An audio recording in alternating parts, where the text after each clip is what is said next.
Bom dia a todas e todos. Nossas boas-vindas a mais esta reunião do nosso ciclo de estudos. Hoje, por ser um quinto domingo do mês, teremos um encontro especial, mais uma abordagem da visão de Sri Aurobindo e a mãe sobre educação integral.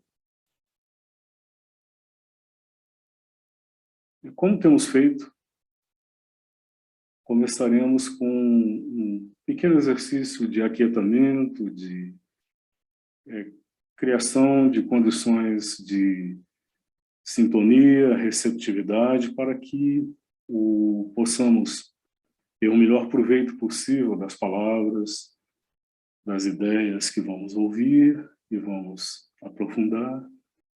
Então, começamos com aquele momento de aquietamento, primeiro um aquietamento físico, em que, tanto quanto possível, se deveria buscar uma condição de aquietamento, mesmo imobilidade física, em que a coluna, se possível, esteja ereta. Podemos imaginar que, tal como uma haste de uma flor que sustenta na sua ponta uma flor aberta, ela como que a coluna se contrapõe à gravidade que puxa para baixo, como se, em vez de pesar uma vértebra sobre as outras, elas estivessem suspensas, como que flutuando sem peso acima de cada vértebra antecedente. E assim essa haste pode se manter erguida por tempo indeterminado. Os músculos da região das costas, dos ombros, da nuca, do rosto, tanto quanto possível, relaxados. O diafragma também, a região do plexo solar relaxada, de modo que os pulmões tenham liberdade para o diafragma possa permitir que os pulmões realizem seu trabalho de inspirar e expirar com liberdade. E deixamos que cada fase da respiração se complete, sem pressa, sem nenhuma ansiedade. E assim, à medida em que esse ritmo ou em que a respiração vai reencontrando o seu ritmo natural, as energias de vida vão naturalmente se aquietando, se reunindo, como as águas de um lago que tivessem sido movidas, agitadas, mas que, logo que possível, recobram a sua quietude, a sua imobilidade, a sua reunião viva, de modo que estas águas possam depois espelhar com transparência o céu acima. Nosso espaço mental também experimenta um certo aquietamento, uma ampliação, como se fosse a abóbada do céu acima.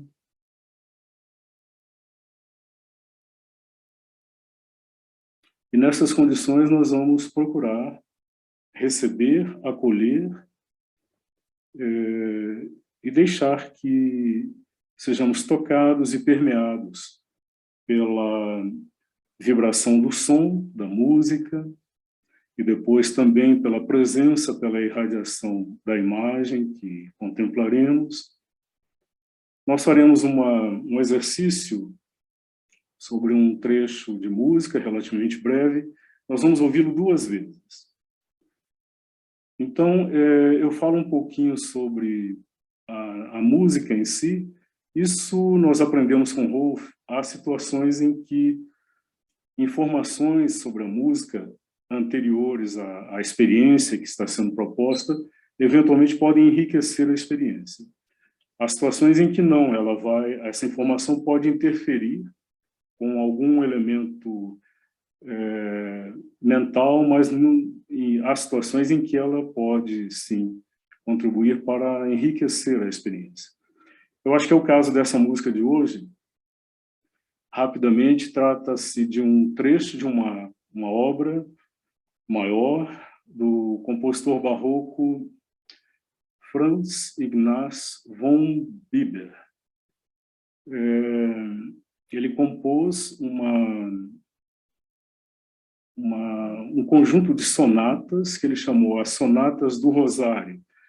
Então, existe aquela tradição da oração católica do Rosário, que se compõe de uma sequência de passagens, né? Salvo engano, são 12.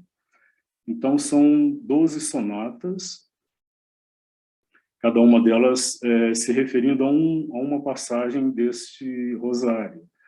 E elas são agrupadas em 3 conjuntos, que ele chamou as sonatas jubilosas, sonatas dolorosas e sonatas luminosas.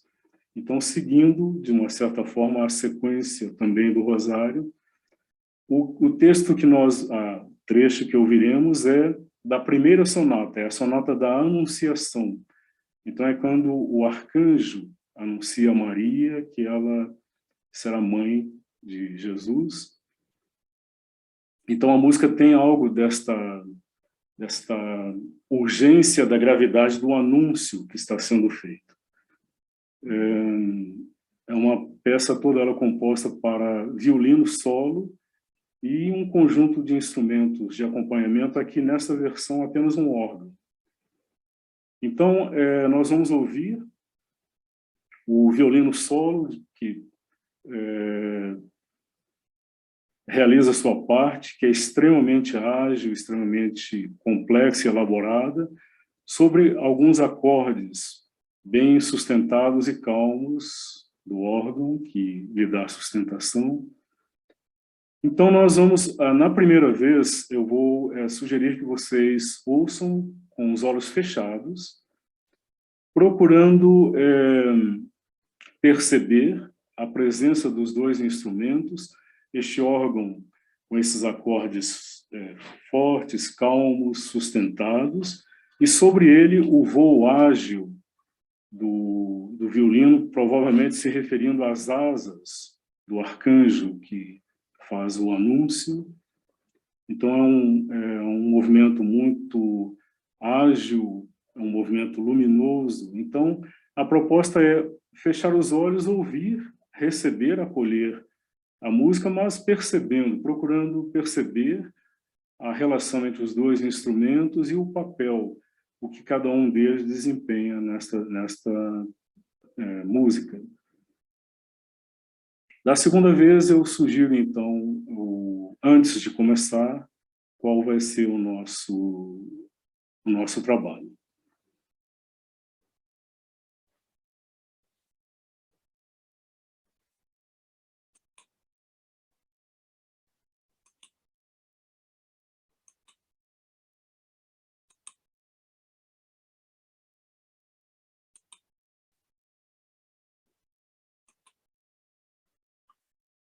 Então, os olhos fechados, a respiração fluindo tranquila, deixamos que a música evolua no nosso espaço mental interior, percebendo o seu desdobramento.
Na segunda vez da música, vamos acrescentar o elemento visual. Então, vou pedir que, começando a música, vocês abram os olhos e, num dado momento, vai surgir uma imagem. Então, vamos incluir a contemplação da imagem no exercício da recepção da música.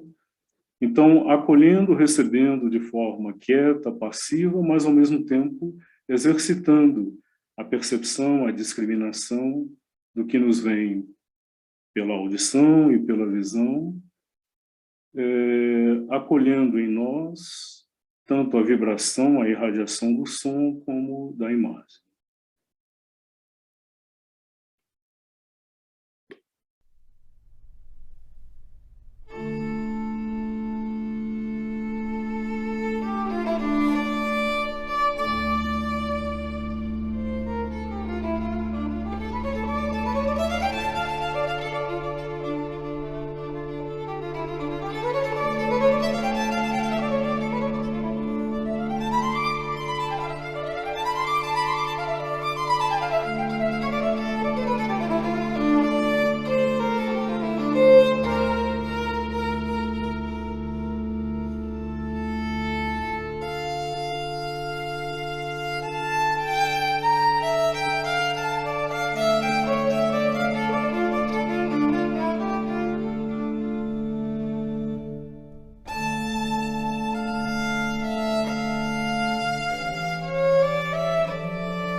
O anúncio a Maria é do nascimento de Jesus Cristo, o Avatar,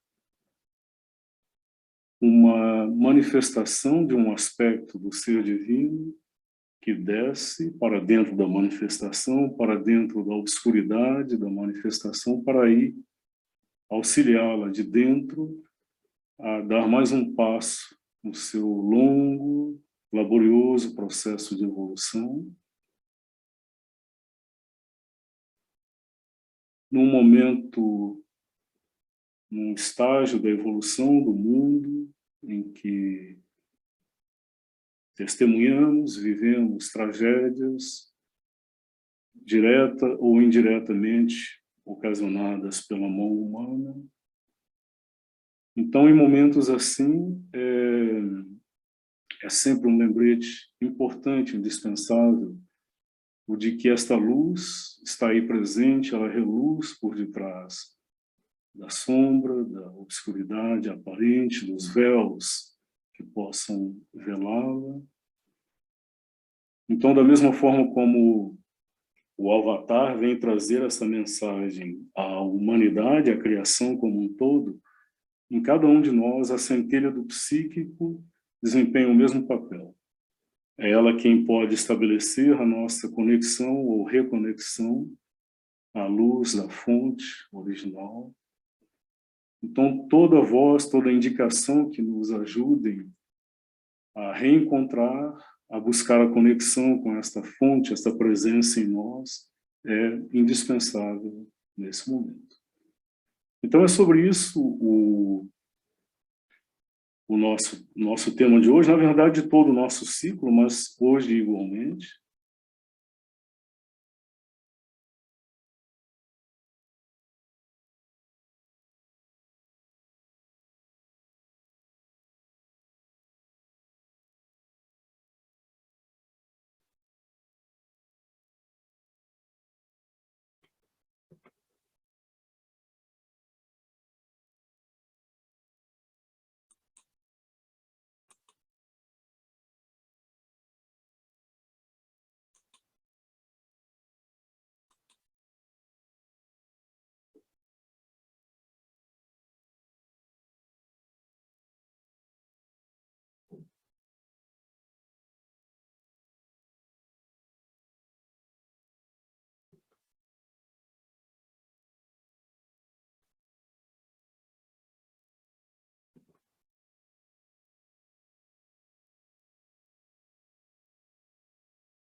Uma fala de Sri Aurobindo, que já abordamos, mas que nunca será demais retomar. Todas as possibilidades do mundo no homem estão esperando como a árvore espera em sua semente. Todas as possibilidades do mundo no homem estão esperando como a árvore espera em sua semente. Naturalmente, quando ele escreve no homem, ele se refere ao homem como espécie humana, um ser humano. E aqui ele fala tanto na dimensão coletiva, a humanidade como um todo, quanto podemos também entender na dimensão individual. Então, todas as possibilidades do mundo no homem estão esperando. Então, na consciência humana, no âmago da consciência humana, há um cabedal de possibilidades infinitas que esperam. Muitas, uma parte possivelmente já se manifestou, outra parte em manifestação, e provavelmente há uma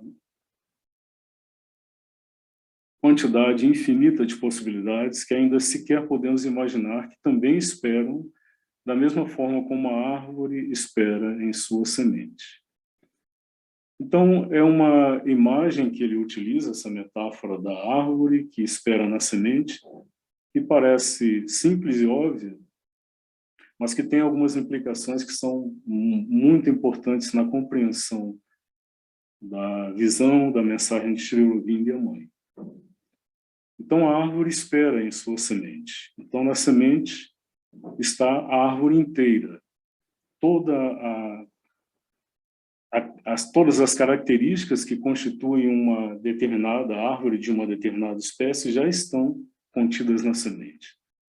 Seja um carvalho, um abacateiro, enfim, toda e qualquer árvore, ela já está inteira na semente. Então, o processo de manifestação dela é um desabrochar, é um germinar e um surgir progressivo, um desabrochar para a luz daquelas possibilidades que estavam lá ocultas, latentes na semente. Então, nada do ser essencial da árvore é acrescentado a ela, já está na semente. Tudo o que se pode acrescentar são elementos que serão necessários ao desenvolvimento da árvore, a água, as condições de luz, de sol, mas o ser dela já está inteiro na semente. Então, da mesma forma, as potencialidades da consciência humana já estão inteiras nessa semente. O que se vai acrescentar exterior, como a terra, a água, o sol, para a árvore, são elementos que vão contribuir para esse desenvolvimento, mas não vão acrescentar algo ao que já é, desde sempre, presente nesta semente. Então, isto é fundamental na compreensão da visão de Sri Aurobindo em relação ao yoga, a esse desenvolvimento concentrado, acelerado da consciência, buscando como que a reconexão, o reencontro, a religação à sua fonte, à sua origem, à sua verdade e, a partir daí, ao seu desenvolvimento pleno, quanto no processo de educação, de autoeducação e da educação de outros. A compreensão de que tudo o que o outro é, todas as possibilidades que ele pode desenvolver, já estão nele. Então, não tenho que amoldá-lo, não tenho que configurá-lo de uma determinada forma, não tenho que formá-lo ou deformá-lo. É só possibilitar que a natureza dele manifeste aquilo que já está nele.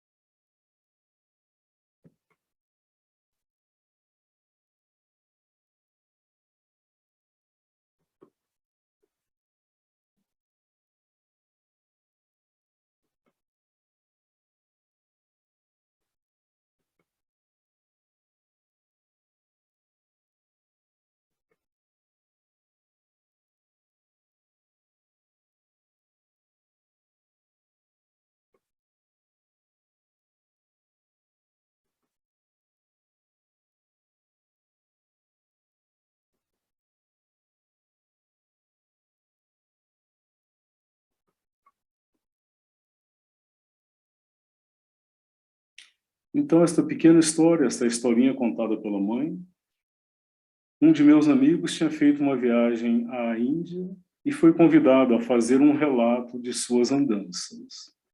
Uma velha senhora, muito crédula, estava presente e lhe perguntou: na Índia, eles contam as almas? Ele respondeu: sim. Quantas existem lá? Perguntou a senhora. Ele respondeu: apenas uma.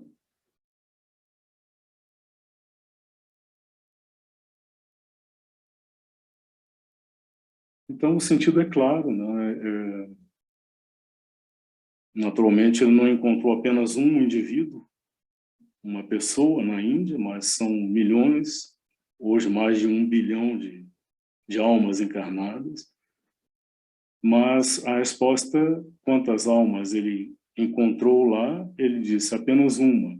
Isso é uma referência a essa percepção da unidade, que na Índia é muito forte, né? Em toda a tradição espiritual indiana, é forte essa concepção de que a manifestação universal, a evolução, é o desdobramento de uma unidade dentro de uma multiplicidade, de uma diversidade infinita de formas e manifestações. A unidade que é a origem, a unidade que sustenta e a unidade que é a meta, que é o fim, a finalidade de toda esta evolução e que deverá ser, na lógica que Sri Aurobindo explicita, deverá ser reencontrada, mas agora de uma forma consciente. A parte vivenciando conscientemente a sua existência como parte e a sua integração à unidade.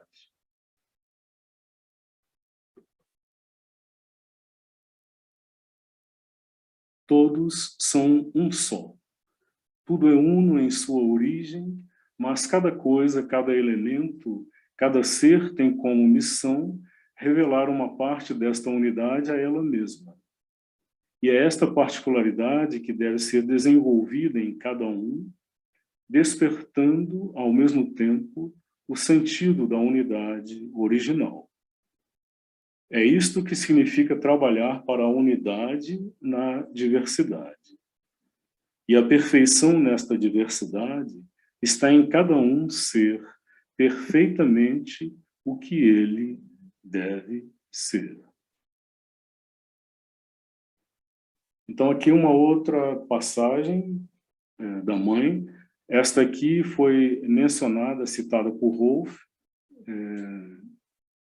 na introdução que ele escreveu para a publicação que a casa fez de educação, um conjunto de ensaios que a mãe escreveu sobre essa concepção de educação integral que vamos abordar um pouco mais hoje e ainda em reuniões mais à frente.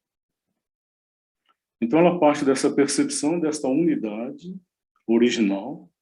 Todos são um só, tudo é uno em sua origem. Mas cada coisa, cada elemento, cada ser tem como missão revelar uma parte desta unidade a ela mesma. Então, aqui ela retoma aquela percepção que já ouvimos de Sri Aurobindo, de que quando escolheu se manifestar na sua plenitude de ser e de consciência, de dentro do inconsciente, o ser divino, a consciência divina, tinha como propósito, se podemos falar assim, como que redescobrir, reencontrar-se nesta criação, nessa manifestação, como alguém que se reencontra, ou que reencontra a sua própria imagem diante de um espelho. Então, por isso, essa imagem de revelar uma parte desta unidade a ela mesma. E cada coisa, não apenas cada ser, mas cada coisa, cada elemento, cada aspecto da criação, da multiplicidade infinita de formas, tem esse propósito, por assim dizer. Cada uma delas mostra a esta unidade algo, uma parte dela própria. E é esta particularidade que deve ser desenvolvida em cada um, despertando ao mesmo tempo o sentido da unidade original. Então, cada um tem como que a possibilidade ou a missão de manifestar plenamente essa particularidade que ele constitui. Ao mesmo tempo, como que contribuindo para a recuperação, por assim dizer, da percepção, da vivência, da experiência desta unidade original que unifica tudo, de onde tudo surgiu. Então, a missão de cada uma dessas partes é ser inteiramente o que ela é como parte e, ao mesmo tempo, reencontrar e contribuir para a redescoberta deste sentido da unidade original. Ela continua e conclui, é isto que significa trabalhar para a unidade na diversidade. Então, a partir da diversidade, da percepção, da constatação de que nada é igual, nada está destinado a ser igual, a ser uniforme, a ser repetição de outras partes, vivendo e manifestando plenamente a sua particularidade, o seu diverso, trabalhar para a recriação da unidade. E a perfeição nesta diversidade está em cada um ser perfeitamente o que ele deve ser. Aqui podemos fazer uma conexão com a palavra de Sri Aurobindo sobre a árvore, as possibilidades que esperam na semente, na árvore e na consciência humana. Cada árvore está destinada a ser aquilo que ela é e ser o mais perfeitamente possível. Então, a árvore, ao germinar, ao manifestar o seu ser, ela está cumprindo o seu destino, a sua lei, a sua verdade, que é ser o que ela é. Então, ser uma macieira é ser a macieira e não ser um pessegueiro. Ser um abacateiro, ser o abacateiro e não ser um eucalipto. Então, cada uma tem a sua lei, a sua verdade e a perfeição, o cumprimento pleno do seu papel na diversidade é ser inteiramente aquilo que ele deve ser. Então, cada um é encontrar, descobrir, encontrar, manifestar progressivamente aperfeiçoar a manifestação daquilo que ele é, já em sua lei, em sua verdade. Este é um princípio fundamental na percepção de yoga e de educação, como nós vamos ouvir mais uma vez.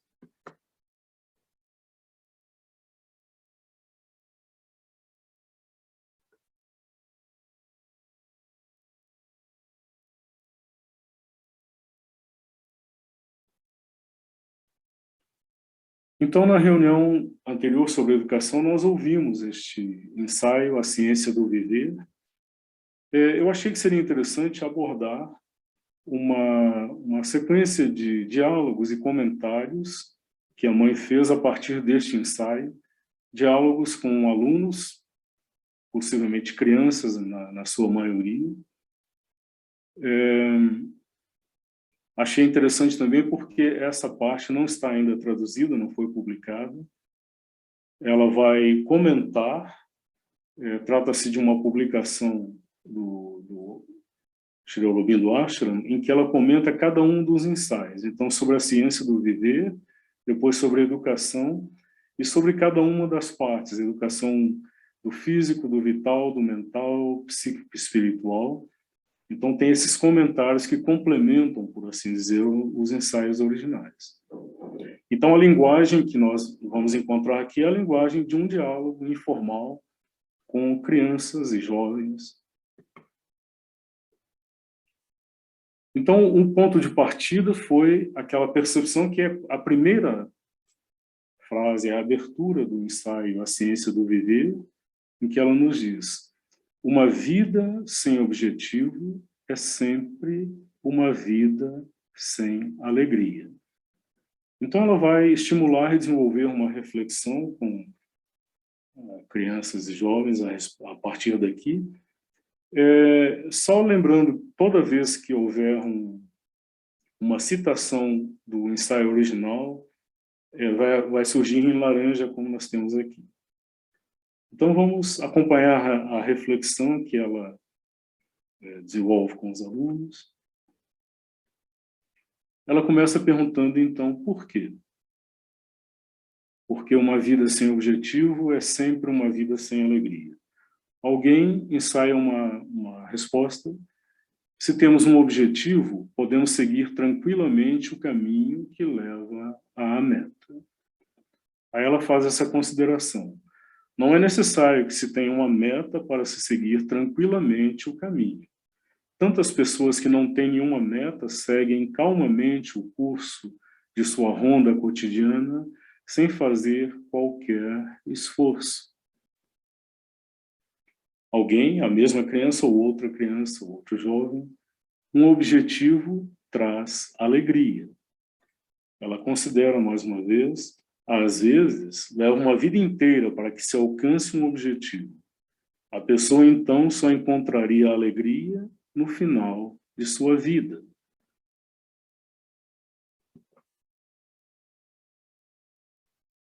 Uma outra consideração: um objetivo é um ideal e um ideal é um enriquecimento. Foi uma formulação e ela faz ainda uma consideração. Sim, mas pode-se ter um ideal inteiramente material. Não é o ideal que proporciona alegria. Então, não é o ideal em si, porque vai depender da natureza do ideal. Então, o ideal por si só não proporcionaria a alegria. Alguém tenta ainda uma outra formulação. Um objetivo dá um sentido, um propósito à vida. E este propósito implica um esforço. E é no esforço que se encontra a alegria. Ela então responde: exatamente. É o esforço que traz alegria. Um ser humano que não sabe como fazer um esforço jamais encontrará alegria. Aqueles que são essencialmente preguiçosos nunca encontrarão a alegria. Eles não têm a força para serem alegres. É o esforço que traz alegria. O esforço faz com que o ser vibre num certo grau de tensão que torna possível para você sentir a alegria. Aqui eu acho que vale uma consideração, e aí podemos trazer a referência da música que nós começamos ouvindo. Como disse, ela tem um instrumento solista, que é um violino, que é um instrumento de cordas. Então, para que fosse possível que aquela música soasse daquela forma, com aquela intensidade, aquela ligeireza, era preciso que as cordas estivessem afinadas e tensionadas num certo grau. Se elas estivessem num grau aquém do necessário, elas não soariam. Se elas estivessem num grau além do necessário, provavelmente elas se romperiam num golpe mais vigoroso do ar e também não seriam adequadas. Então, é o grau certo de tensão, por isso ela fala, num certo grau de tensão que torna possível para você sentir a alegria. Então, ela vai desenvolver essa percepção de que é algo que o esforço aqui compreendido como uma mobilização do ser, que como que enfeixa as energias, que as mobiliza, que as leva a um certo grau de tensionamento nesse sentido positivo, como da corda, que é tensionada no grau certo. Porque pode haver o esforço que é indesejável, que isso também é uma realidade, o esforço que é uma dispersão da energia e não essa concentração, é quando ele é excessivo, então ele pode levar a uma ruptura, como no caso da corda, ou quando ele está colocado de uma forma inadequada. Por exemplo, todos nós já tivemos a experiência de eventualmente levantar um peso ou empurrar um peso, alguma coisa assim, e é muito comum naquele movimento, naquele exercício que pede que a energia seja mobilizada nas mãos, nos braços, eventualmente nas pernas, no tronco, para realizar o movimento. Se nós nos observarmos, nós vamos ver que, frequentemente, o rosto tem um grau de tensão, ele vira uma massa, uma careta horrível. Nós tensionamos o rosto, tensionamos os ombros, e não existe nenhum movimento de erguer um peso ou o que for que peça tensão nos ombros, por exemplo. Aí é uma tensão inadequada, inapropriada, colocada no lugar errado. É um esforço que vai ser uma dissipação, uma dispersão da energia, em vez de ser este enfeixamento, que é este esforço, entre aspas, positivo, de que ela nos fala aqui.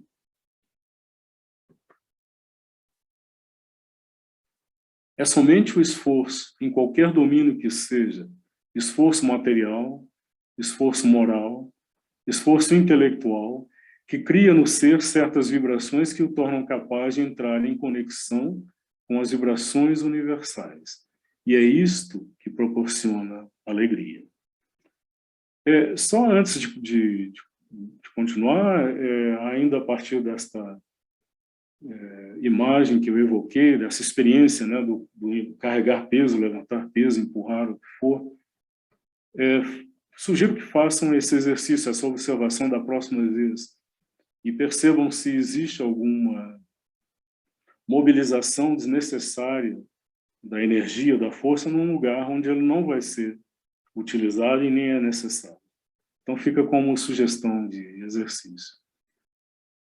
Mas ela nos diz aqui, é a chave da compreensão do que ela nos traz, esse esforço, essa mobilização da energia, seja no nível material, no nível moral, no nível intelectual, isso cria no ser, é uma questão de energia, uma questão de vibração, que torna o ser capaz de entrar em conexão com as vibrações universais.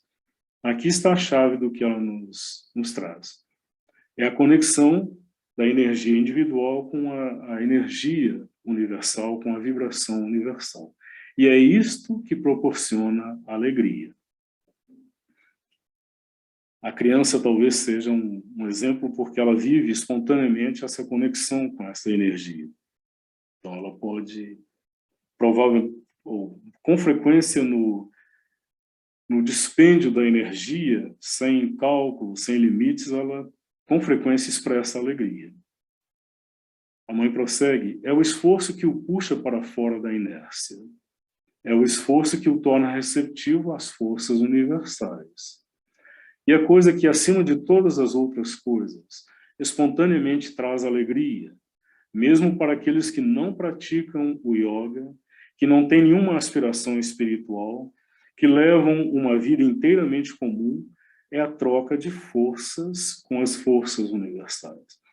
Então, o desportista amador ou profissional que exerce um esforço extremo num determinado nível, ou em qualquer outro campo intelectual, não precisa ter aspiração espiritual para que essa experiência do contato com essas forças e a alegria que ela traz aconteça.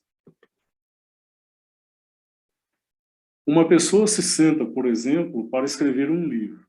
Ela faz um esforço que coloca algo em seu ser, em vibração, para atrair ideias. Bem, de súbito, esta pessoa sente alegria. É bem certo que não importa o que você faça, mesmo o trabalho mais material, como varrer um cômodo ou cozinhar, se fizer o esforço necessário para fazer este trabalho no máximo de sua habilidade, você sentirá alegria, mesmo se o que você fizer for contrário à sua natureza. Então, voltando aqui ao início, ela usa o exemplo, alguém que se propõe a escrever um livro e enfeixa suas energias físicas, vitais e, sobretudo, mentais, intelectuais, para como que abrir-se a um campo onde as ideias possam aflorar. E aí ela pode, por esta concentração, esta reunião, este enfeixamento, ela pode entrar em contato com um âmbito, um campo maior, mais amplo de ideias, e isso pode se expressar como inspiração, como alegria. Mas ela prossegue e amplia. É bem certo que não importa o que você faça, mesmo o trabalho mais material, como varrer um cômodo ou cozinhar. Ou seja, não precisa ser uma atividade intelectual, artística.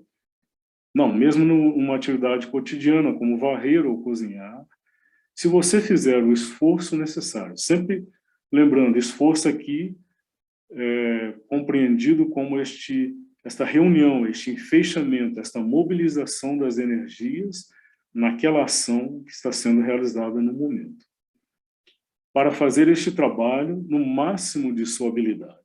Então, não apenas fazer o trabalho mais ou menos bem, se desincumbir dele ou com alguma eficiência, mas mobilizando o máximo das suas capacidades, da sua habilidade.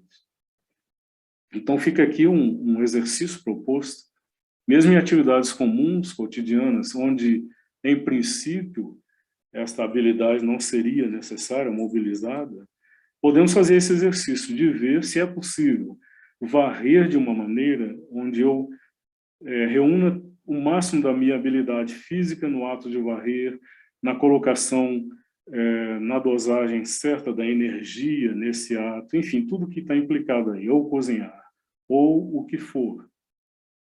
Então, isso pode trazer alegria, mesmo se o que você fizer for contrário à sua natureza. Aqui, o destaque, o grifo, eu fiz, não consta no texto original, mas eu acho que ela traz uma percepção aqui muito interessante, muito importante. Hoje em dia, é como que é uma percepção corrente, os coaches, todo mundo traz essa percepção de que a chave para a realização pessoal, a chave da felicidade, até mesmo assim é colocado, consiste em se fazer aquilo que se gosta de fazer, aquilo que se é vocacionado para fazer.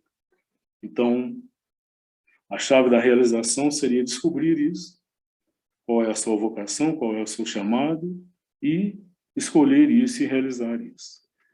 Mas a mãe, ela nos oferece uma outra percepção aqui, a meu ver, mais relevante porque mais abrangente.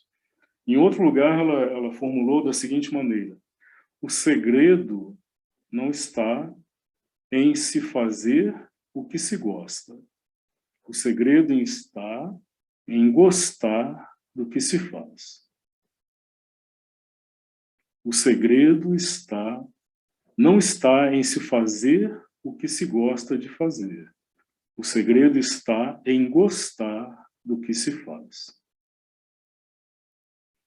Então, fazer o que se gosta é quase uma decorrência natural de estar fazendo algo com o qual eu me identifico naturalmente.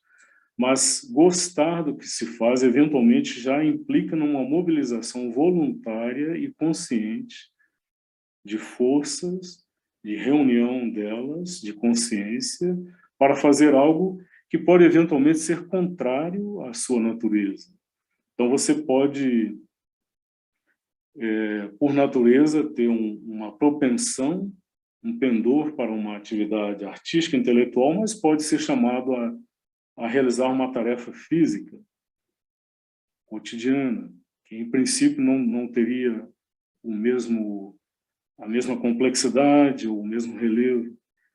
Mas, ainda assim, aí, e precisamente aí, é possível mobilizar as energias de modo que, mesmo em algo que, em princípio, não corresponde à minha natureza, ao meu pendor natural, eu posso encontrar alegria se souber mobilizar a maneira certa de fazer isso.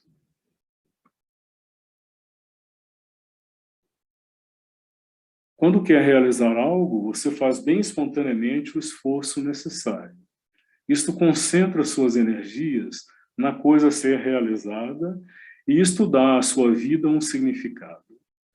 Isso o compele a uma espécie de organização de si próprio, uma espécie de concentração de suas energias, porque é isso que você quer fazer e não 50 outras coisas que a contradizem.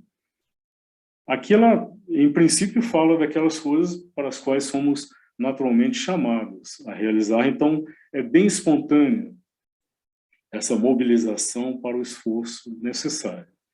Mas ela já nos disse, na passagem anterior, que isso pode ser feito em qualquer atividade.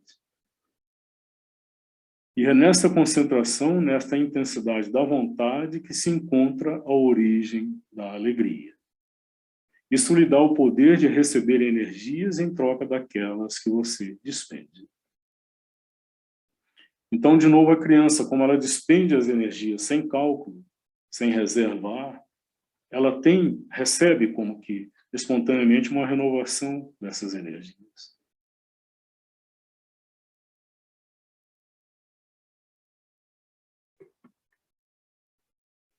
Aqui vamos a uma outra percepção que está lá no ensaio A Ciência do Viver.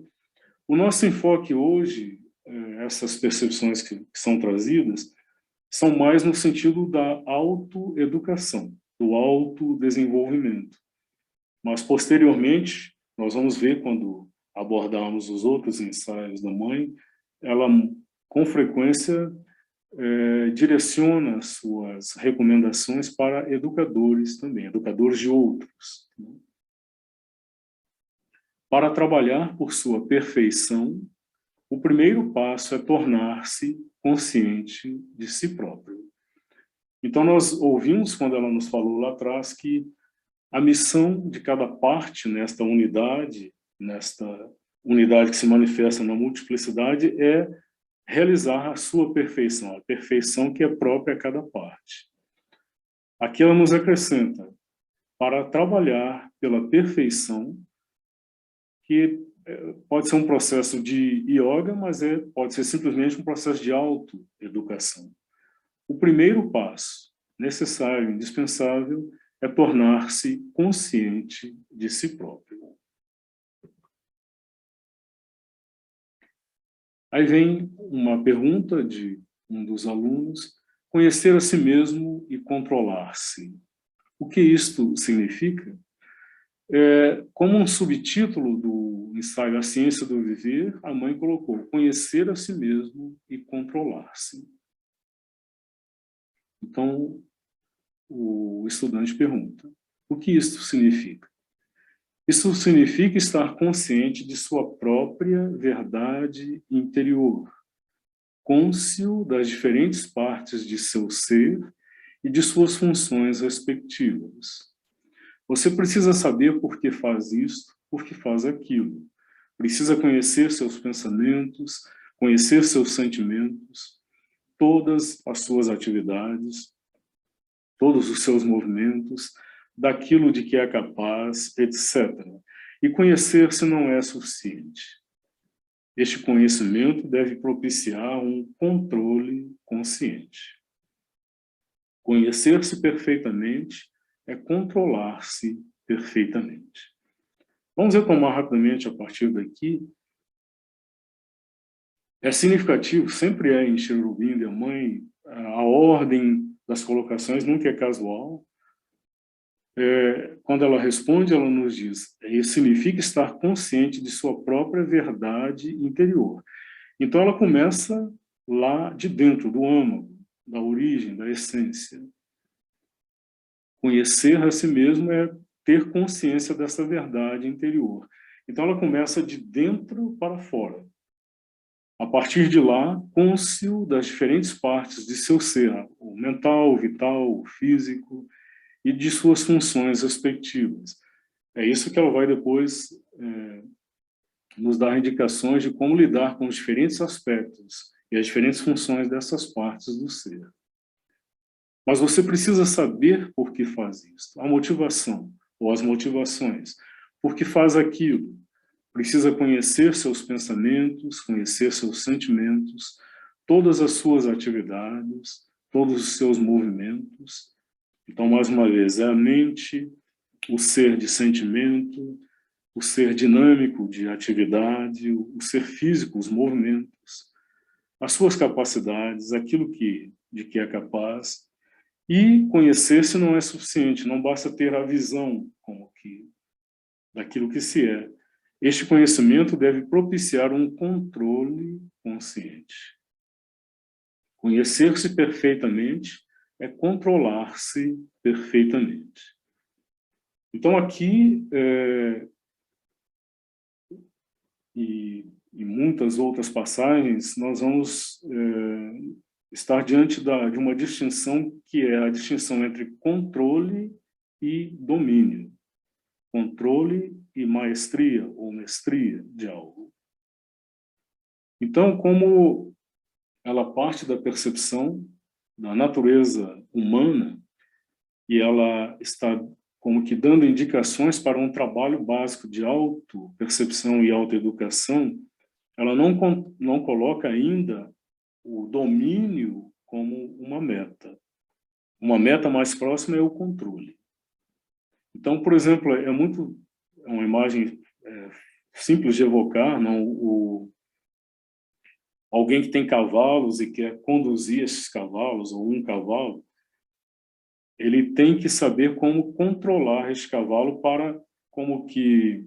se é para cavalgar ou levá-lo a realizar alguma atividade, alguma função, para extrair o máximo da força, da energia de que esse animal dispõe. Se não houver o controle, essa força não vai poder ser mobilizada para algum propósito, alguma realização.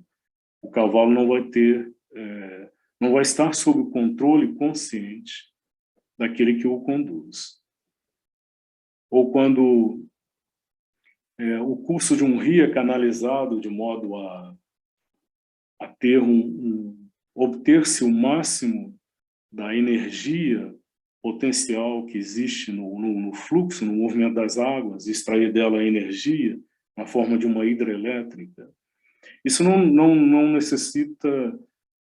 é necessariamente um domínio que implicaria num conhecimento pleno da própria natureza da água como tal, mas é um controle, é um direcionamento para extrair o máximo da reunião conscientemente conduzida deste elemento água. Então, o controle é fundamental, mesmo que seja um estágio ainda que antecede o estágio do domínio, da maestria. mas ela coloca uma condição, mas precisa haver uma aspiração a cada momento. Nunca é cedo demais para começar, nunca tarde demais para continuar. Quer dizer, quando é bem jovem, você pode começar a estudar-se e a se conhecer e gradualmente controlar-se. E mesmo quando você é aquilo que se chama velho, quando já é bastante idoso, não é tarde demais para começar a empreender o esforço de conhecer-se sempre melhor e de controlar-se sempre melhor. Esta é a ciência do viver. Então, Sri Aurobindo e a mãe vão nos falar de estágios da realização da consciência espiritual, inclusive, que estão além das delimitações, dos códigos de ética, de conduta, de moral, mas não se chega a esses estágios sem antes realizar a perfeita compreensão, a perfeita aceitação e observação de determinados códigos de conduta, sejam individuais. Quando alguém se propõe a realizar um propósito, ele tem que estabelecer um passo a passo para realizá-lo. Então, ele estabelece, naquele caso específico, um código de procedimento de conduta, onde ele vai controlar o dispêndio das energias que forem necessárias no desdobramento progressivo desta atividade. Na relação social, ele vai ser capaz de observar e aceitar e observar os códigos de conduta morais e éticos que assegurem um relacionamento possível numa coletividade, no respeito mútuo, sem que sejam necessariamente uma limitação ou uma negação da sua verdade interior. E só então ele vai estar apto a depois transcender esse estágio, de ser capaz de estar além dele e de submeter-se a esse estágio do controle sempre que necessário. Então, controle aqui como condução consciente das energias para uma finalidade eficiente. Não controle como mera repressão. Isso não é controle, isso é um conflito que não vai levar a uma realização, naturalmente. Então, esta é a ciência do viver. Conhecer-se gradualmente, manifestar gradualmente suas potencialidades, gradualmente adquirir um controle que levará depois à maestria, ao domínio do ser, das suas partes e energias. Então, uma abordagem rápida de alguns dos aspectos, né, sempre observando que Sri Aurobindo e a mãe identificam essas dimensões básicas do ser, começando de dentro para fora ou de cima para baixo, o psíquico, o mental, o vital e o físico. Então, algumas percepções que passam rapidamente, abordam aspectos destes planos. Aqui não temos o ensaio na sua íntegra, são partes, trechos que foram retirados dele. Damos o nome psíquico ao centro psicológico de nosso ser, o assento dentro da verdade mais alta de nossa existência, aquilo que pode conhecer e manifestar esta verdade.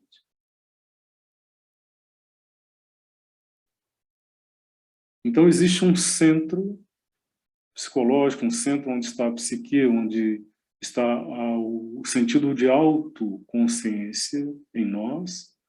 Então, há um centro, ele não está como que disperso, como um gás que se espalha na atmosfera, mas ele tem um centro, um centro de convergência dinâmica, ou a partir do qual ele dinamicamente se manifesta. Ele é o assento dentro, em nós, da verdade mais alta de nossa existência, aquilo que pode conhecer e manifestar esta verdade. Então ele é aquela capela, aquele relicário onde esta verdade mais alta está como que assentada.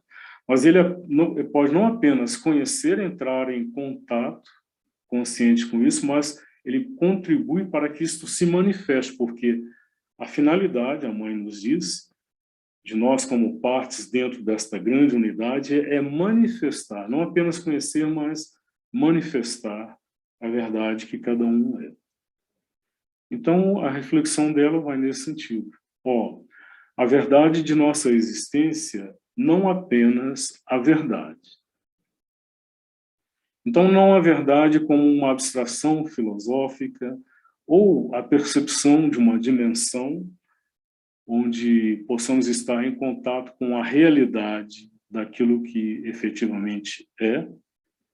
Essa dimensão certamente existe e este contato certamente é necessário, mas ela fala em termos mais próximos, é a verdade de nossa existência, aquilo que deve se manifestar em nossa existência. A verdade do ser, ou seja, a razão central de uma existência. Então, o existir, segundo essa visão, tem um sentido, um propósito, uma razão. Tem razões menores, mas tem uma razão central, que é a manifestação desta verdade, que é o que justifica a existência individualizada de cada um de nós. É isto, sem dúvida, que organiza as circunstâncias de modo que a verdade do ser possa se expressar, ou o ser externo de superfície possa ser conduzido a fazer um giro para dentro. Não encontrar qualquer suporte no externo, por exemplo, e voltar-se para dentro para ter um suporte. Ele encontra o suporte físico. Então, essa presença psíquica em nós, ela tem não apenas como que a incumbência, a missão de organizar, e ela vai fazer isso num grau crescente de precisão à medida em que ela for crescendo em auto-percepção, em que for se formando uma personalidade psíquica, por assim dizer, em nós. Então, ela organiza as circunstâncias de vida de modo que essa verdade possa se expressar. Ou ela pode também organizar as circunstâncias em que o ser externo de superfície possa ser conduzido a fazer um giro para dentro.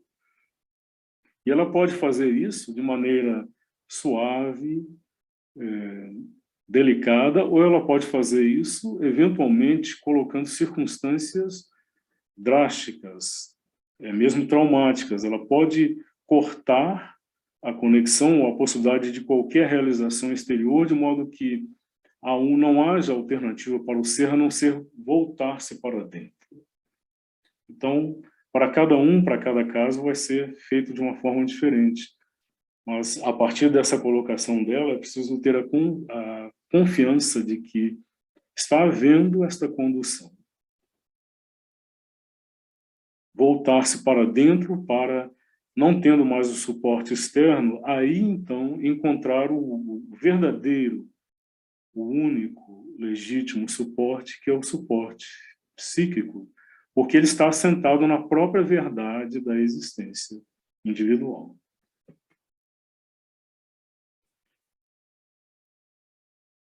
Deixemos que isto mergulhe fundo em nós. Algumas percepções sobre a percepção mental, que ela vai depois desdobrar em detalhe, tanto no ensaio sobre a educação mental, sobre nessas reflexões que ela desenvolve aqui com os alunos.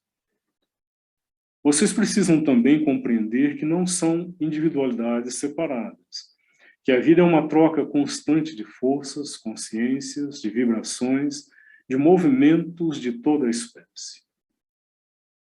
É como numa multidão. Quando todos empurram, todos vão para a frente, e quando tudo recua, todos recuam. É a mesma coisa no mundo interior, em sua consciência. Há, todo o tempo, forças e influências agindo sobre você. É como um gás na atmosfera.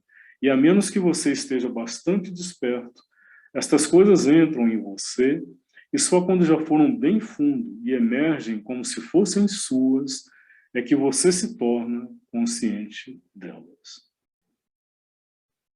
Então há essa percepção, que pode eventualmente ser muito perturbadora, mesmo desconcertante, de que muito daquilo que expressamos, achando que são coisas nossas, valores nossos, podem ser influência de um conjunto muito complexo de forças, de consciências, de vibrações, de troca, porque não estamos fechados, estamos em um sistema de troca constante com o ambiente, e daí recebemos todo tipo de influência, e temos que ter essa atenção para discriminar aquilo que vem, ou que emerge mesmo vindo de dentro, aparentemente sendo expressão nossa, mas pode ser ainda uma forma como que transformada, processada em nós, mas que não é, de fato, expressão da nossa consciência mais interior. Para ser individualizada numa coletividade, a pessoa precisa estar absolutamente consciente de si própria. E de que si, de que self. O self que está acima de toda mistura, quer dizer, aquilo que eu chamo a verdade de seu ser. E enquanto não for consciente da verdade de seu ser, você será movido por toda espécie de coisas, sem sequer dar-se conta disso. O pensamento coletivo, sugestões coletivas são uma formidável influência que age constantemente sobre o pensamento individual. E o que é extraordinário é que não o percebemos, não percebemos isso. Então ela nos coloca diante dessa complexidade não para como que nos desencorajar, mas para como que reafirmar a necessidade premente de buscar mais fundo, dentro, no mais alto da nossa consciência, onde está este si, este self, aquilo que ela chama a verdade de seu ser. E só quando tivermos consciência dela e começarmos a manifestar conscientemente, é que teremos a possibilidade de uma realização que seja genuinamente pessoal e individual. Até lá, viveremos essa mescla de influências, mas ela nos diz é fundamental termos consciência disso, começarmos percebendo isso. Acreditamos que pensamos assim, mas na verdade é a coletividade que pensa assim. A massa é sempre inferior ao indivíduo. Tome indivíduos com qualidades similares, de categorias similares, bem. Quando estão sós, estes indivíduos são pelo menos 2 graus melhores do que pessoas da mesma categoria numa multidão. Há uma mistura de obscuridades, uma mistura de inconsciência, e você inevitavelmente escorrega para dentro desta inconsciência. Para escapar disto só há um meio: tornar-se consciente de si próprio, mais e mais consciente e mais atento. Então, ela nos dá algumas percepções interessantes, né, de que, primeiro, essa de que a massa é sempre inferior ao indivíduo. Então, ela prossegue dizendo: tome indivíduos com qualidades similares, de categorias similares. Bem, quando estão sós, esses indivíduos são pelo menos 2 graus melhores do que pessoas da mesma categoria numa multidão. Esse é um fenômeno que se pode facilmente observar. A pessoa numa multidão, ela pode ser levada a fazer coisas que ela sozinha talvez não fizesse. Então, esta exigência da máxima atenção para que, eventualmente, numa multidão, isso não quer dizer que devamos evitar, fugir disso. Pode acontecer, de não ser como, não haver como evitar, mas aí a atenção, a vigilância tem que estar exercida no grau máximo. Só um exemplo.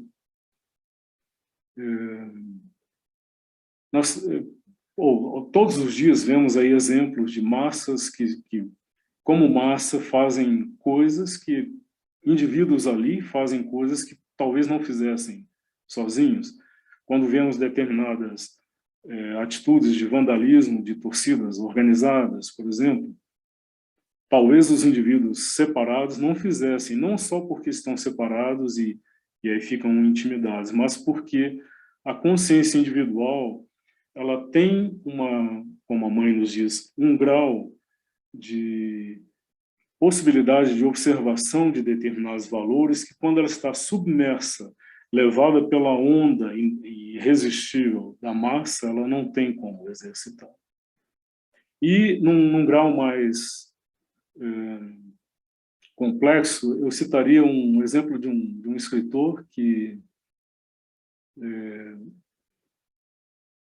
conviveu com o nazismo na Alemanha, quando o nazismo surgiu lá na década de 30, e ele era um crítico consciente, um crítico que tinha uma posição claramente definida em relação ao nazismo, a Hitler, mas ele resolveu um dia ir assistir a um dos comícios, que reuniam grandes multidões e massas, e ele disse que começou assistindo o comício com aquele distanciamento crítico que ele já havia sedimentado nele, mas que, num dado momento, ele se viu fazendo a saudação nazista, quando, num dado momento, depois de um desenvolvimento daquele processo de fascínio coletivo, ele se viu fazendo a saudação nazista. Então, foi algo em que o coletivo foi mais forte do que não apenas uma propensão ética, moral, vital, mas mesmo valores, posicionamentos intelectuais, mentais, foram com que levados de roldão pela onda que se apoderou dele. Ela prossegue e nos diz: tente este pequeno exercício. No começo do dia, diga: não falarei nada sem pensar no que direi. Você acredita, não é mesmo, que você pensa antes tudo o que fala? Não é verdade em absoluto. Você verá quantas vezes a palavra que não quer dizer está pronta para sair e que você terá de fazer um esforço consciente para impedi-la de sair. Todo mundo já experimentou isso. Mas ela propõe fazer um exercício. Num dia, fazer essa observação se tudo aquilo que falamos passou antes pelo crivo da consciência, da avaliação consciente, se é ou não o que devemos ou queremos dizer. Ela prossegue: é assim que gradualmente, lentamente, com perseverança, primeiro com grande cuidado e muita atenção, tornamos-nos cônscios, aprendemos a nos conhecer e então a nos tornar mestres de nós mesmos. Então não nos dá nenhuma ilusão, é um processo gradual, lento, laborioso, que vai demandar toda a perseverança, todo o cuidado e toda a atenção. Mas é possível. Podemos nos conhecer, adquirir um controle primeiro e, finalmente, um domínio daquilo que nos constitui. Aqui um aspecto interessante também, percepção que ela nos traz e que acho que pode ser bem útil. Ela nos fala sobre o vital, uma citação A Ciência do Viver. Com a colaboração do vital, nenhuma realização parece impossível, nenhuma transformação impraticável. Ele é a força dinâmica. Ele é aquilo que possibilita a realização. Colaborando, nada parece impossível ou irrealizável. Ela, então, considera: é isto que é tão maravilhoso. Acredito que o Vital seja muito consciente de seu próprio poder e é por isso que ele é importante. Ele tem aquela energia dinâmica que faz com que nenhuma dificuldade seja difícil demais para ele. Mas ele precisa estar do lado certo. Se ele colabora, tudo é maravilhoso, mas não é fácil obter dele esta colaboração constante. Aqui ela vai nos trazer algumas dificuldades que cada um de nós vive, ou já viveu, possivelmente diariamente, ou mais de uma vez num dia. Ele é um trabalhador muito bom, ele trabalha muito, muito bem, mas ao trabalhar ele busca sua própria satisfação. Ele quer obter algo do trabalho, ele quer alguma gratificação, né? Todo o prazer que puder ser extraído dele, toda a vantagem que puder ser obtida. E quando, por uma razão ou outra, essa satisfação não é dada, pode haver muitas razões, ele fica infeliz, muito infeliz. Lembramos que ela está falando com crianças e procurando dar a eles uma compreensão de processos que eles próprios vivem. E, de repente, isto se torna pior, pois devo dizer-lhes que a mente é muito amistosa para com o Vital. Não a mente racional, mas a mente física é muito, muito favorável ao Vital. Assim, tão logo o Vital começa a dizer, destacando para quem não tem muita familiaridade com essa percepção, o Vital é aquela parte do ser, aquele corpo, aquele plano do ser que é o responsável pela energia dinâmica, a energia de realização, o responsável também pela experiência emocional, a experiência dos sentimentos, tudo isso pode ser como que englobado dentro desta expressão vital, nessa dimensão. Então, ela prossegue, tão logo o Vital começa a dizer, não tenho nada a ver com isso, fui maltratado, não farei mais nada quanto a isso. A mente naturalmente acorre para encorajá-lo, para explicar, dar boas razões, e é a mesma velha história. A vida não vale a pena ser vivida, as pessoas são realmente nojentas e todas as circunstâncias estão contra mim. É melhor abandonar tudo isso. E assim por diante. Isso acontece com frequência, mas às vezes há um pequeno lampejo de razão em algum lugar que ele diz: chega dessa comédia. Mas ela primeiro nos fala da experiência real, concreta, que todos vivemos, que é a revolta vital. Algo em nós que se rebela, que se contraria, que não encontra a gratificação que é própria da natureza do vital buscar. E aí a mente vem como que reforçando isso, justificando e dando força e apoiando o vital na sua revolta, na sua greve.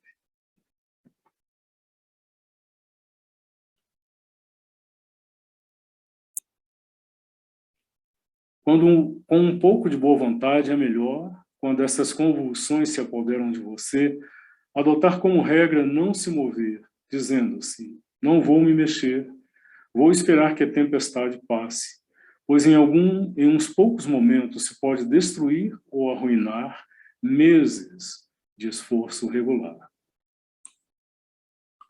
Então é aquele momento que às vezes vem de aquela vontade, aquele impulso quase irresistível de chutar o pau da barraca, de jogar tudo para o alto.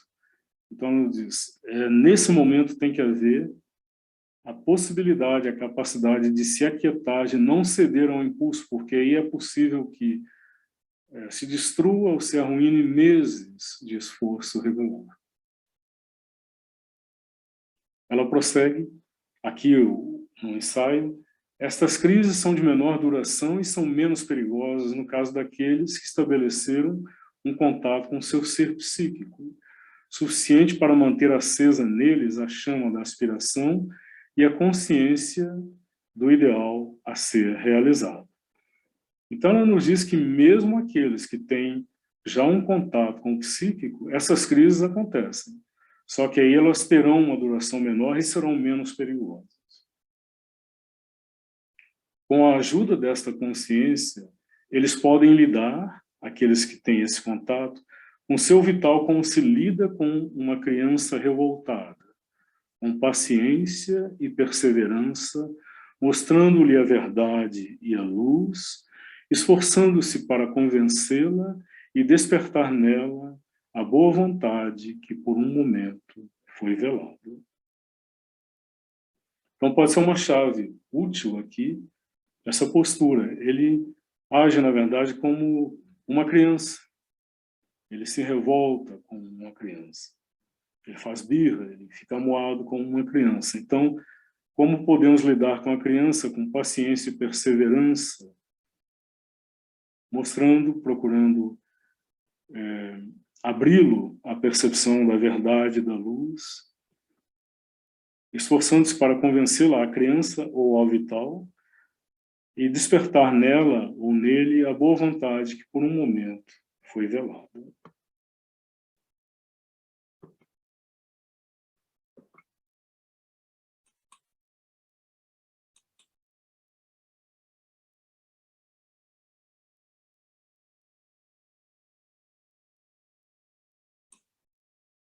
Uma última consolação para aqueles que são verdadeiramente sinceros, com real boa vontade. Todas essas convulsões podem ser mudadas em um meio para o progresso. A cada vez que tem um ataque deste tipo, uma espécie de tempestade, você pode transformar a crise num novo progresso, em um degrau a mais em direção à meta. Se você tiver precisamente a sinceridade necessária para encarar de frente, dentro de você, a causa da convulsão, a ação errônea, o pensamento errôneo, o sentimento errôneo, se vê a fraqueza, a violência ou a vaidade. Pois me esqueci de dizer-lhes que o vital é muito mais cheio de vaidade que a mente. Se você olha para isto direto na face e reconhece honesta e sinceramente que o que aconteceu é devido à sua falta, então você será capaz de pôr um ferro em brasa, por assim dizer, no ponto afetado.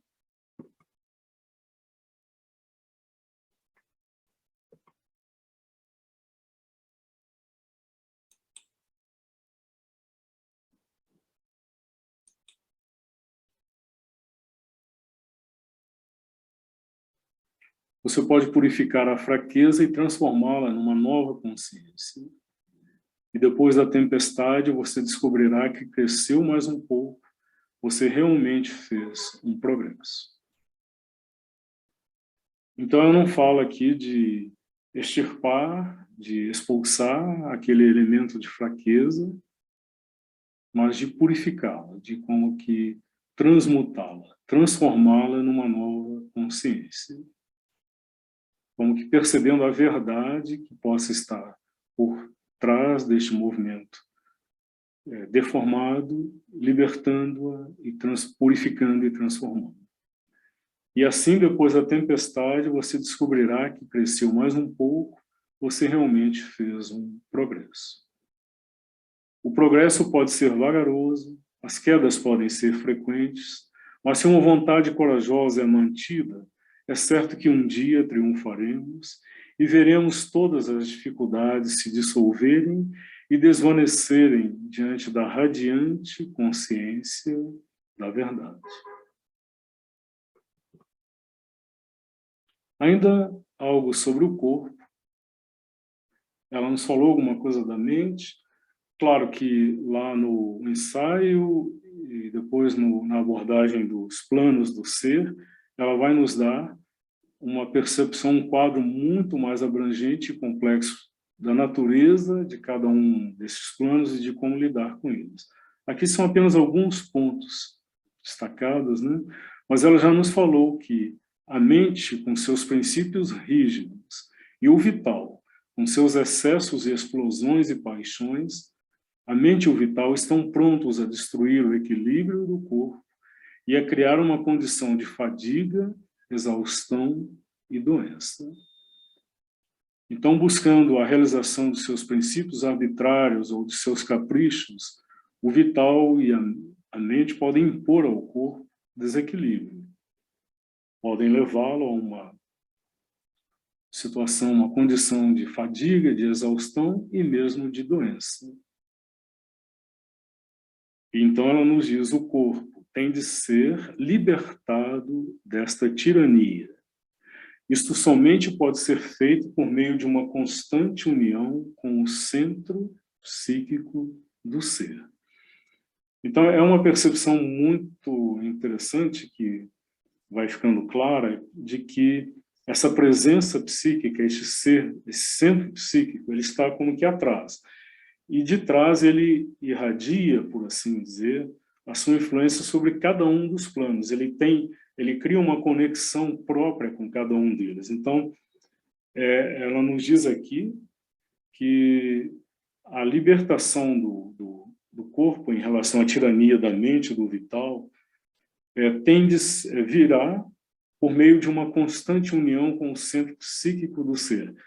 Ou seja, quando esta irradiação psíquica do ser chegar à mente e ao vital, ela vai ajudar mente e vital a clarear e a purificar e, eventualmente, então, a mudar as suas demandas em relação ao corpo.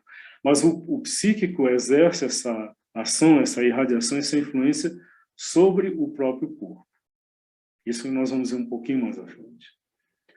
Esta é, evidentemente, a cura para todos os males, porque a mente e o vital não mais vão exercer essa pressão, este levar o corpo ao seu desequilíbrio, e o psíquico vai ajudar o corpo a como que descobrir a sua própria natureza, a sua própria verdade, as suas potencialidades de saúde e de força. O corpo tem uma notável capacidade de adaptação e perseverança. Ele é capaz de fazer muito mais coisas do que se pode usualmente imaginar. Se em vez dos mestres ignorantes e despóticos que o governam, a mente e o vital, ele for regido pela verdade central do ser, ficaremos surpresos com o que ele é capaz de fazer. Calmo e quieto, forte e equilibrado, ele irá a cada momento despender o esforço que for exigido dele, pois ele terá aprendido a encontrar repouso na ação, a recuperar, através do contato com as forças universais, as energias que ele despende de forma consciente e útil. Então, aqui nesse final, volta um pouco àquela percepção, quando se falou do esforço, né? A descoberta da maneira certa, adequada de realizar empreender um esforço. Quando o próprio corpo aprender a fazer isso, ele vai aprender que ele pode despender a energia necessária ao esforço, sem com isso, como que recair numa situação, numa tensão, num tensionamento excessivo e desnecessário. Ele pode encontrar até o repouso na ação. Aquele princípio que algumas formas de artes marciais do Oriente exercitam, que é encontrar o repouso na ação. E assim ele poderá recuperar, através do contato com as forças universais, não só no momento de repouso, mas na própria ação. Se ele tiver este contato, ele pode recuperar as energias que ele despende de forma consciente e útil.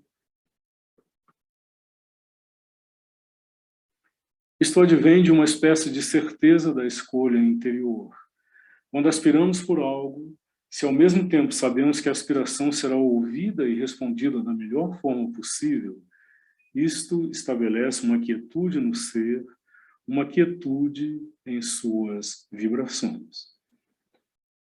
A quietude, o aquietamento que vem da confiança, da clareza e da confiança. Enquanto que, se houver uma dúvida, uma incerteza, se não soubermos o que conduzirá à meta, ou se jamais a alcançaremos a meta, ou se há um caminho para fazê-lo, e assim por diante. Então nos perturbamos e isto cria uma espécie de pequeno turbilhão em torno do ser que o impede de receber a coisa real. Então, essa inquietação que vem da incerteza, da dúvida, da tensão, isso cria um turbilhão que impede justamente que esta coisa real chegue. Comentando sobre a inspiração na poesia, um discípulo, numa carta, pergunta a Sri Aurobindo se não são as marteladas, como um ourives ou um ferreiro desfere no material que ele está modelando, se essas marteladas não são elas que propiciam a inspiração, quer dizer, o esforço. E Sri Aurobindo responde com humor que não, possivelmente a inspiração ela virá no intervalo entre uma martelada e a outra. Então, não havendo esse turbilhão, isso então possibilitará que a coisa real chegue a nós e que possamos receber. Então, em vez disso, se em vez dessa agitação tivermos uma quieta fé, se enquanto aspira o ser sabe que não há nenhuma aspiração, quer dizer, aspiração sincera, que permaneça sem resposta, então ficamos quietos. Aqui ela já entrou numa dimensão em que há uma vivência de uma certa unidade de todas as dimensões.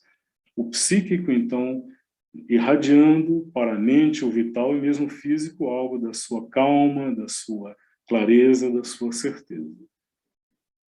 A quieta fé. Aspiramos com tanto fervor quanto possível, mas não ficamos em agitação nervosa, perguntando-nos por que não recebemos de imediato o que pedimos.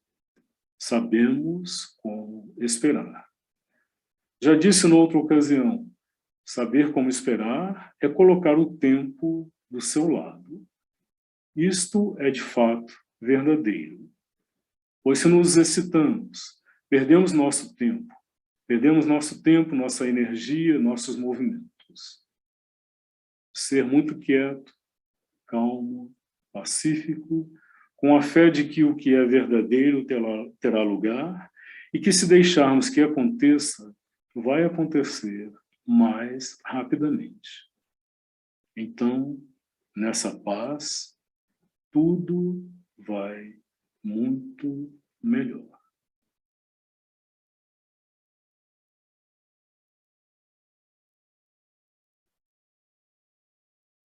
Então aqui ela nos fala, de certa maneira, daquela irradiação da presença do psíquico quando estabelecemos um contato com isso. E com isso, de certa maneira, fecha-se o círculo.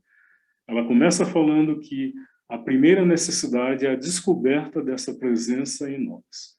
E aqui no final ela nos fala de como essa presença em nós, à medida em que vem à frente, ela pode irradiar a sua presença, a sua influência sobre as outras partes do ser.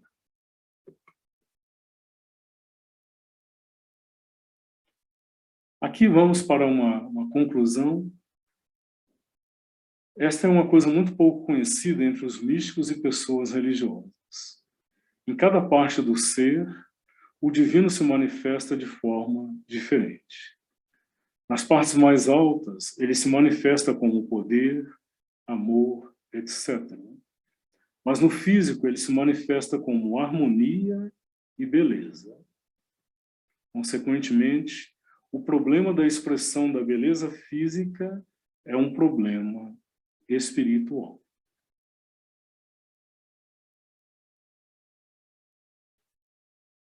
Essa é uma coisa muito pouco conhecida entre os místicos e pessoas religiosas.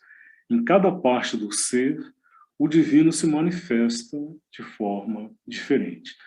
No texto seguinte, que é uma retomada do ensaio A Ciência do Viver, ela vai nos dar como que uma fórmula simplificada de como ele se manifesta em cada parte. Mas aqui ela está ainda complementando a percepção sobre o corpo, né? Nas partes mais altas ele se manifesta com poder, amor, etc. Mas no físico ele se manifesta como harmonia e beleza. Consequentemente, o problema da expressão da beleza física é um problema espiritual. Aqui tem implicações que, quando prosseguirmos abordando a questão da beleza, podemos retomar, né? Mas que o que ela nos adianta é que, quando o físico, ou no físico, se expressam beleza e harmonia, é o espírito, é o ser, é o divino que se manifesta desta forma específica nesta parte da manifestação.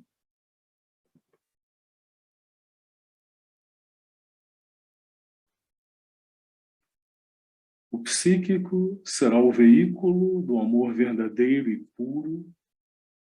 O mental será o veículo do conhecimento infalível.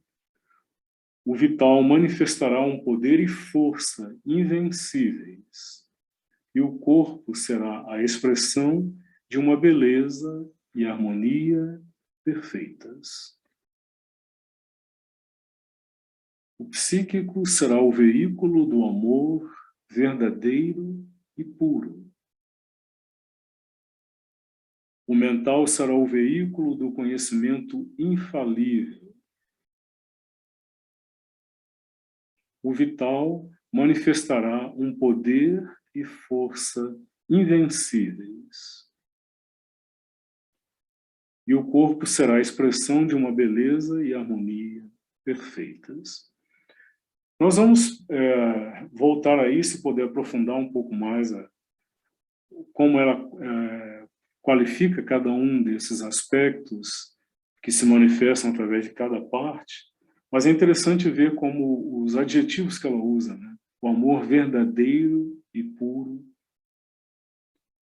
o conhecimento infalível, o poder e a força invencíveis e a beleza e a harmonia perfeitas. O físico, a terra, é o campo da expressão, da manifestação, é o campo onde a perfeição da manifestação poderá se cumprir.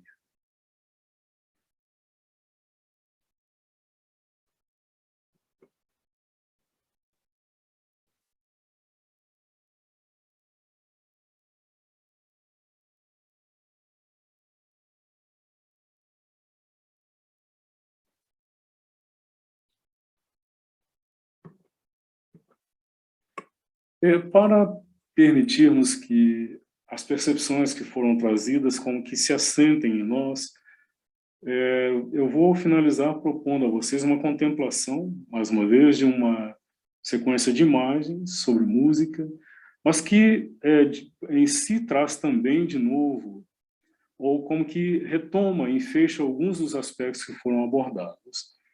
A questão da mobilização da energia, do esforço, aqui o esforço empreendido pela natureza para manifestar uma das suas expressões mais poderosas, mais efetivas na natureza. E esta percepção que permeia todo esse trabalho, que é a da presença do psíquico, a da aspiração pelo psíquico, a da aspiração, o chamado pela luz. Então, tudo isso está contido nessa sequência, na música e na sequência de imagens que veremos. As expressões do que já se manifestou e como que o pressentimento de tudo aquilo que está ainda potencialmente para se manifestar.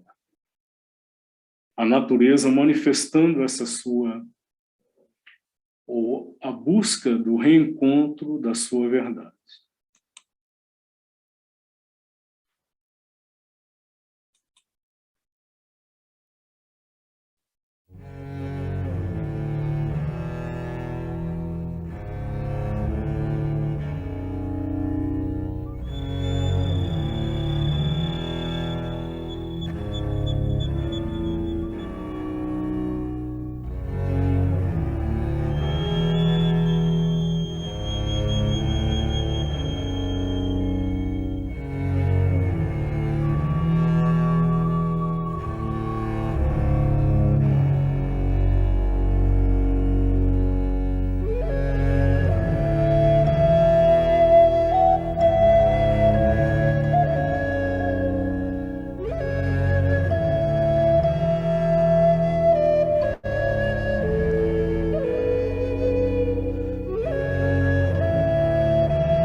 Temos ainda alguns minutos, caso alguém queira compartilhar alguma percepção, esclarecer algum aspecto. Bom dia, Ricardo. Bom dia. Posso fazer duas perguntinhas assim? Sim, claro. Com relação àquele texto que algumas coisas que nos acontecem não nos pertencem, seria a que o Aurobindo fala que devido à cadeia de causas e efeitos, tem coisas que nos acontecem que não nos pertencem, seria isso? A segunda pergunta seria o preceito do Brahmacharya, algo como, digamos, acho que celibato, está dentro do contexto do yoga integral também? Obrigado.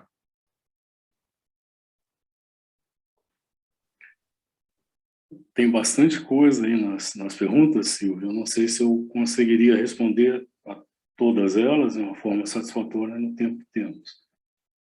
Mas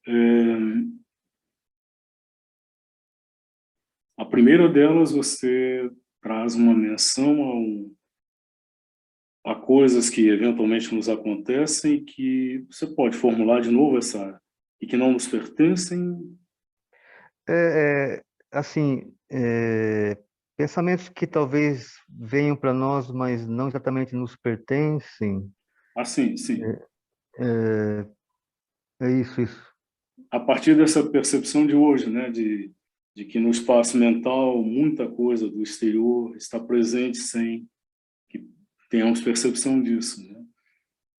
Então, primeiro essa constatação que ela coloca de início, né, de que, embora tenhamos como que esse arcabouço de personalidade, de individualização, né, que deve um dia se cumprir plenamente quando realizarmos o que ela nos trouxe hoje, essa verdade interior. Por enquanto, o que temos é uma personalidade, um ego, como que um arcabouço, né, que é formado por um conjunto de influências muito complexo, né, de coisas que vêm de dentro, mas, sobretudo, de influências exteriores, e que estamos constantemente expostos a esse movimento, né, tanto no nível mental como no nível vital e mesmo no nível físico, esta constante, este fluxo, né, constante de forças e influências que vêm de fora. Então, o que ela nos convida a fazer aqui é o exercício de primeiro perceber isso, tomarmos consciência disso, para que não tenhamos com que para evitarmos o engano de acharmos que algo vem de nós, que uma motivação é nossa, quando eventualmente ela é fruto de um conjunto de motivações exteriores ou de influências e pensamentos exteriores. Então, ela nos convida primeiro a este exercício desta atenção, desse discernimento, né? Para que, eventualmente, aquilo que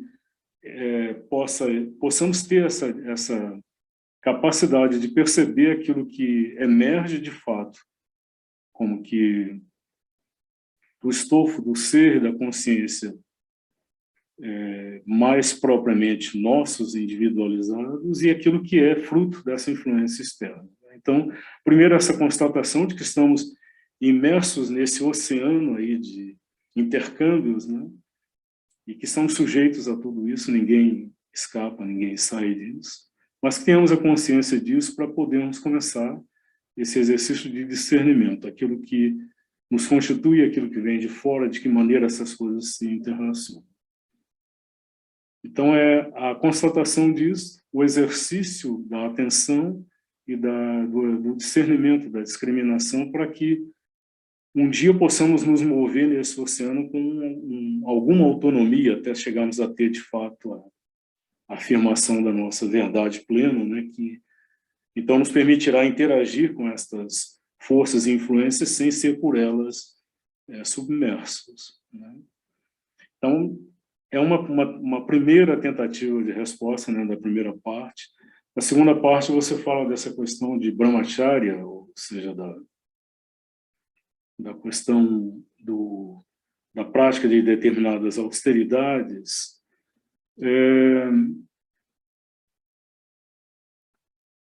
Sri Aurobindo e a mãe ou eles percebem que como tanto o processo do yoga como o processo da autoeducação, né, do autoaperfeiçoamento, movido por um esforço de autoconhecimento e autoeducação, o fim deles, a finalidade deles é dar expressão à verdade que é própria e individual de cada um.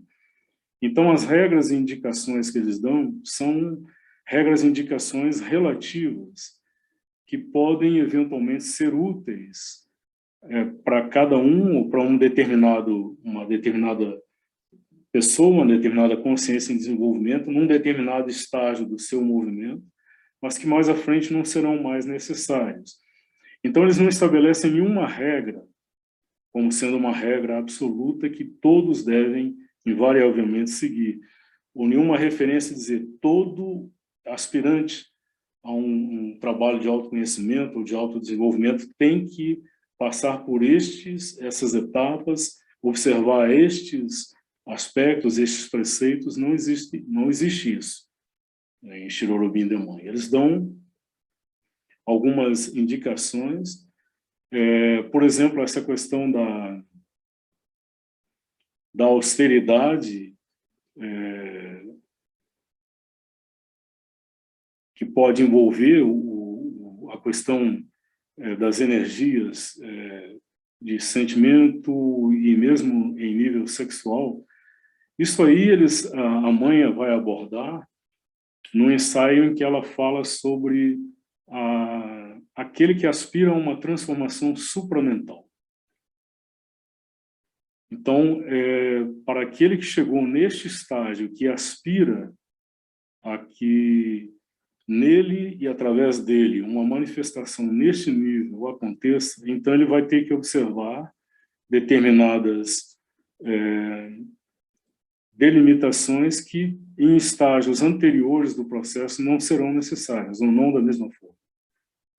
Então, nada, mesmo do que é dito, escrito, geralmente são escritos ou são cartas que são referentes a uma pessoa num determinado processo, num determinado estágio do processo dessa pessoa, ou então, mais especificamente, como o que a mãe faz num ensaio que ela chamou As 4 Austeridades e as 4 Libertações, ela coloca claramente, para aquele que aspira ou que chegou ao estágio de poder aspirar, para que nele e através dele essa manifestação, essa transformação aconteça. Então, tentando resumir assim, não há regras fixas absolutas, entende? Cada um tem que perceber aquilo que no seu momento, no seu estágio, é verdadeiro e é útil, e que vai favorecer ao pleno desenvolvimento, ao pleno e adequado desenvolvimento do seu ser, com a plena e adequada mobilização das partes do ser, das energias, etc. Não sei se respondi, se ficou satisfatório dessa forma. Não, ok, Ricardo, muito obrigado. Me ajudou bastante, obrigado mesmo. E obrigado pelos esforços de vocês todos aí. Continuamos aí, Silvio.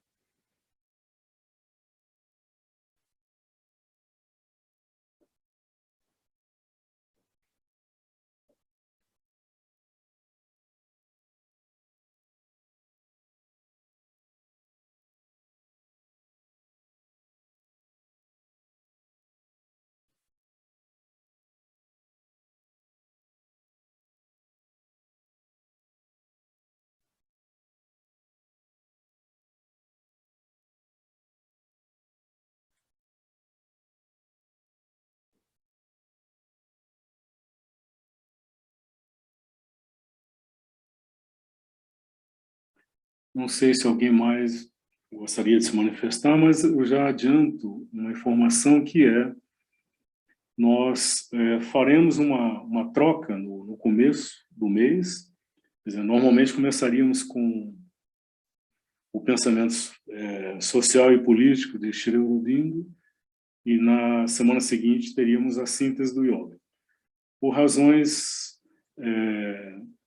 necessárias, nós vamos fazer uma inversão. Então, no próximo domingo, teremos a síntese do yoga com o Henrique, e no domingo seguinte, aí sim, o pensamento político e social de Sri Aurobindo. Então, no dia 5, a síntese do yoga, e no dia 12, o pensamento político e social de Sri Aurobindo.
Bom, parece que podemos já caminhar para encerrar, agradecendo aí as manifestações de todos e agradecendo pela paciência e atenção, e então, na expectativa de podermos prosseguir, nos encontrar na próxima semana, acho que podemos ir encerrando, né?